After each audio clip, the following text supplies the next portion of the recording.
Tu lèves les yeux et tu vois un flash orange vif dans le ciel. Quelques instants plus tard, tu entends un boom si fort que les vitres des fenêtres autour de toi éclatent en morceaux. Et puis tu le vois, un énorme bout de roche spatiale brûlant au-dessus de ta tête et se dirigeant vers la Terre. Lorsqu'il touche la surface, l'explosion laisse derrière elle un énorme cratère. Il fait 19 km de profondeur et il est aussi large que le lac Michigan. Après cet impact, les 3/4 de tous les organismes vivants de notre planète se battent pour survivre.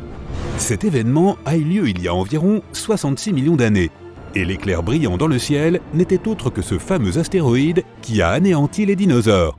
De nos jours, nous avons de nombreux moyens de nous en protéger.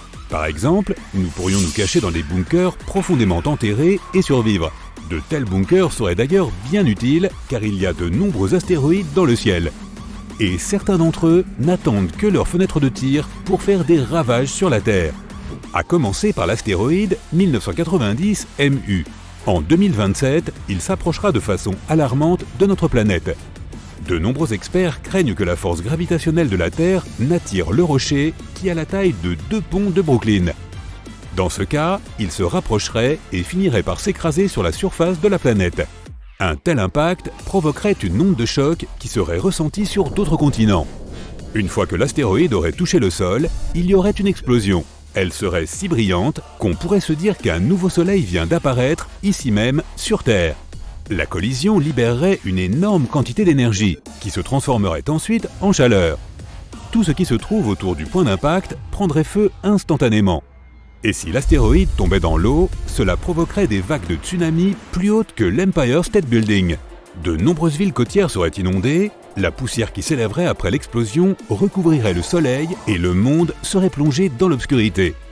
Si la poussière restait dans l'air assez longtemps, le climat de la planète changerait et la Terre commencerait lentement à geler. Si tu penses qu'une si petite météorite ne peut pas causer de si graves dommages, regarde la météorite de Tcheliabinsk. Elle a frappé la Terre pendant l'hiver 2013. Lorsque la roche spatiale est entrée dans l'atmosphère, des personnes situées à des kilomètres ont entendu une forte détonation.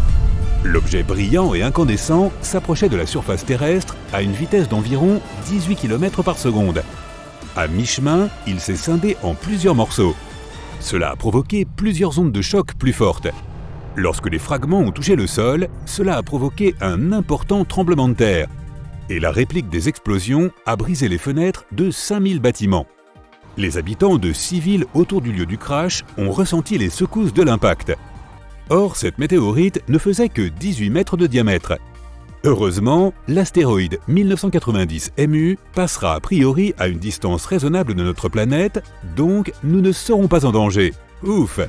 Mais le prochain astéroïde qui s'approchera de la Terre aura un diamètre de 4,8 km. Il s'appelle 3122 Florence. Si ce géant frappe notre planète, il pourrait rayer des continents entiers de la surface de la Terre. En 2017, ce rocher spatial s'est terriblement rapproché de nous. On pouvait le voir dans le ciel, même avec un petit télescope. L'astéroïde suivant est le plus gros dont il faille s'inquiéter, 1999 JM8.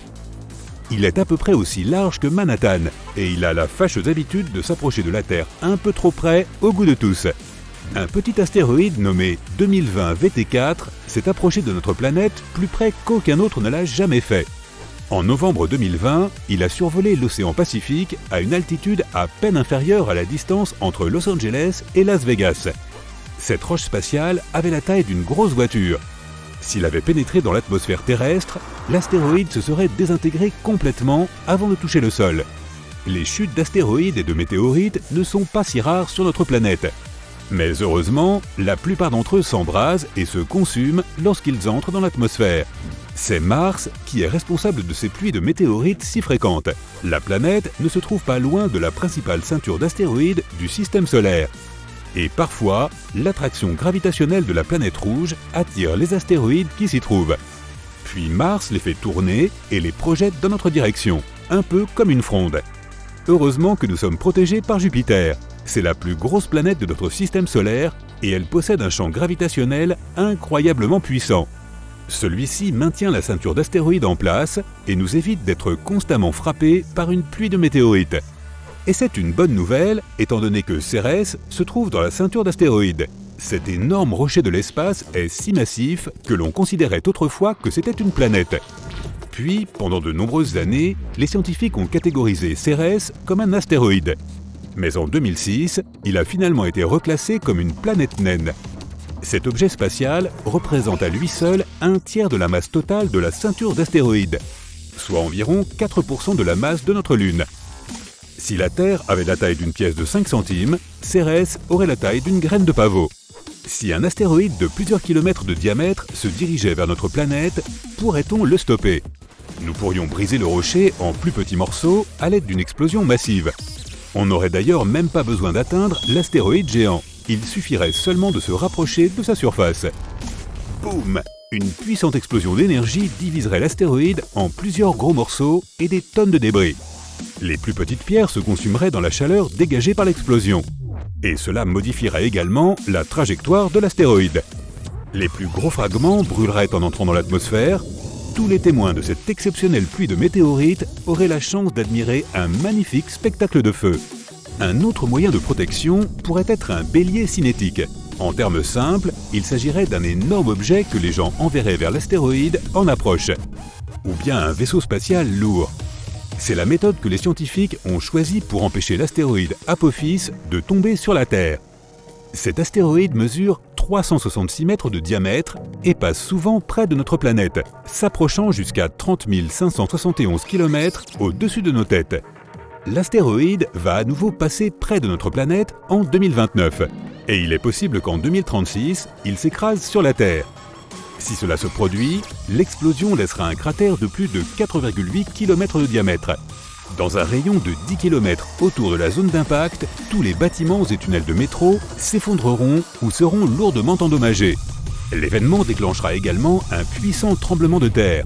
Dans un rayon de 50 km autour du cratère, les vitres des voitures et des maisons seront brisées.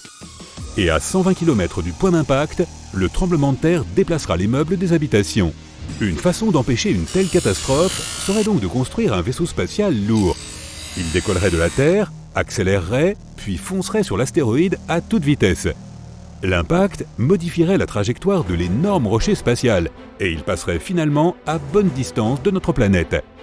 Nous pourrions aussi essayer d'arrêter l'astéroïde en l'enveloppant dans du papier d'aluminium.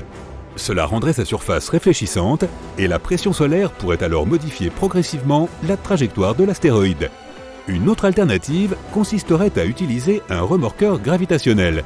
Il faudrait envoyer un vaisseau spatial massif et sans équipage vers l'astéroïde. Il volerait jusqu'au rocher spatial et l'attirerait lentement auprès de lui grâce à sa propre force gravitationnelle. Un petit changement de cap suffirait pour que l'astéroïde croise notre planète sans la heurter. Une autre façon de protéger la Terre serait de construire un système de lentilles géantes dans l'espace. Tu as peut-être déjà essayé de concentrer la lumière du soleil avec une loupe. Tu sais alors à quel point cette lumière concentrée peut être chaude. Imagine maintenant qu'on installe de nombreuses lentilles géantes, toutes dirigées vers un seul point. Les scientifiques pensent que le fait de focaliser un faisceau de lumière aussi puissant sur l'astéroïde ferait fondre et s'évaporer la roche, ce qui changerait lentement sa trajectoire. Un autre moyen supplémentaire de nous protéger serait d'installer plusieurs moteurs à sa surface. Cela transformerait l'objet spatial en une sorte de fusée, et on pourrait alors déterminer sa trajectoire depuis la Terre. Les étoiles errantes représentent un danger bien plus grand. Comme les astéroïdes, elles volent dans l'espace et peuvent entrer en collision avec tout ce qui se trouve sur leur trajectoire. Le problème est qu'elles ont une masse gigantesque, parfois comparable à celle de notre Soleil. Il y a environ 70 000 ans, un duo d'étoiles intergalactiques est passé en trombe devant le Soleil. Elles n'ont pas affecté la Terre, mais ont causé quelques perturbations à la périphérie du système solaire. Cet événement est susceptible de se reproduire. Un jour, l'étoile solitaire Gliese 710, qui a une masse équivalente à la moitié de celle de notre Soleil, se déplace en ce moment même vers notre système solaire. Il est possible qu'elle commence à attirer des roches de la ceinture d'astéroïdes extérieure et à les attirer vers nous. Et alors, les rares pluies de météorites que l'on peut observer de nos jours deviendront un événement régulier. Mais pour l'instant, cette étoile errante est extrêmement éloignée de notre monde. Et il y a plus de chances qu'elle passe à côté de nous sans affecter notre paisible existence.